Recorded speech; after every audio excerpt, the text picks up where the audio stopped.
Nous venons de parler de la nouvelle alliance.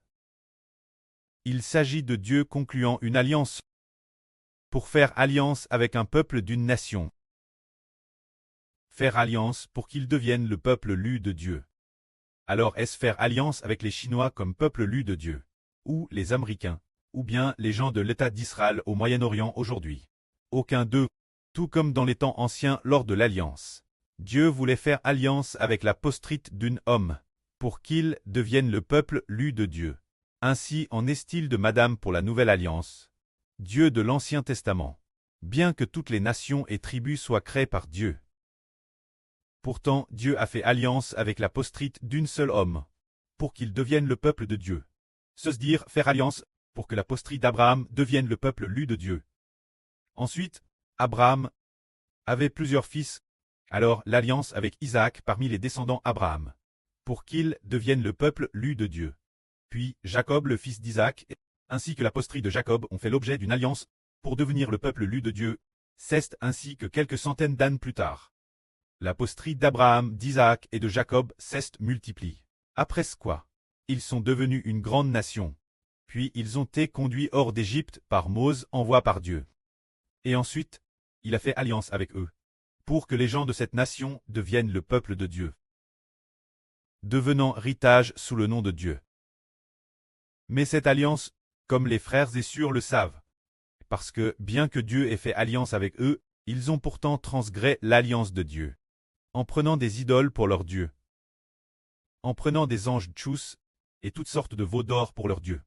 Donc cette alliance après est que le Seigneur Christ est venu dans le monde en tant qu'homme, a été abandonne. Alors arrive la nouvelle alliance. Dieu veut faire prospérer un homme, c'est-à-dire celui qui est promis. Appelle l'Abraham de la nouvelle alliance, l'Isaac de la nouvelle alliance, le Jacob de la nouvelle alliance Hber. C'est-à-dire le frère Hber appelle la postérité de la femme, doit devenir prospère, pour que le frère Hber voit ses enfants spirituels se multiplier, normand, dans environ 10 ans. Ah, probablement dans les 10 prochaines années environ. Quel point les enfants spirituels du frère Hber seront-ils nombreux, au point d'être 2 fois plus nombreux que la population chinoise? Ah, dans le futur, dans le nouvel univers et la nouvelle Terre. La population sera terrestre nombreuse, et maintenant, environ 10 ans plus tard, cela atteindra un tiers de l'humanité, qui deviendront tous la postérité spirituelle du frère Hber, devenant des enfants spirituels. Alors, avec autant d'enfants spirituels, c'est comme si Dieu bénissait Abraham, bénissant Abraham, Isaac, Jacob. Disant Abraham, élève les yeux vers le ciel et regarde, ta postérité sera aussi nombreuse que l'étoile du ciel. Et disant Jacob, combien y a-t-il de poussière sur la terre, autant sera ta postérité. Si l'on peut compter la poussière de la terre, alors on pourra compter ta postérité. Alors c'est un symbole que la postérité du frère Hber sera très nombreuse. Nombreuse comme la poussière de la terre. Alors avec une telle postérité, parce que Dieu aime profondément le frère Hber, il a fait alliance avec la postérité du frère Hber, faisant alliance pour qu'ils deviennent les enfants de Dieu et du Seigneur, pour devenir le peuple de Dieu et du Seigneur.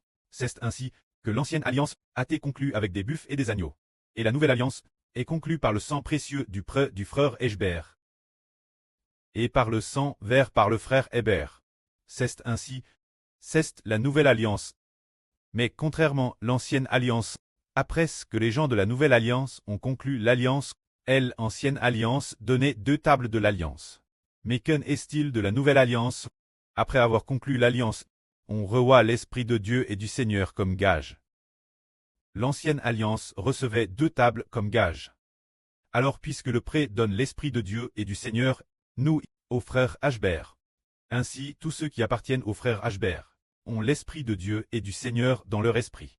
C'est ainsi que dans tous les esprits, ceux qui deviennent des personnes ayant l'Esprit de Dieu et du Seigneur, reçoivent la vie de la nouvelle naissance, deviennent véritablement et dignement des enfants aînés de Dieu et du Seigneur, devenant le peuple de Dieu. Et ces enfants, ils obtiendront la vie éternelle. C'est ainsi que l'Alliance dit que ces personnes naissent de l'Esprit Saint. Ces personnes appellent Israélites, sont consacrées Dieu et au Seigneur par l'Alliance, devenant des enfants sous le nom de Dieu du Seigneur et du frère Hber. C'est cela l'appellissement de la nouvelle Alliance. Que la gloire soit auprès et au Seigneur. Amen.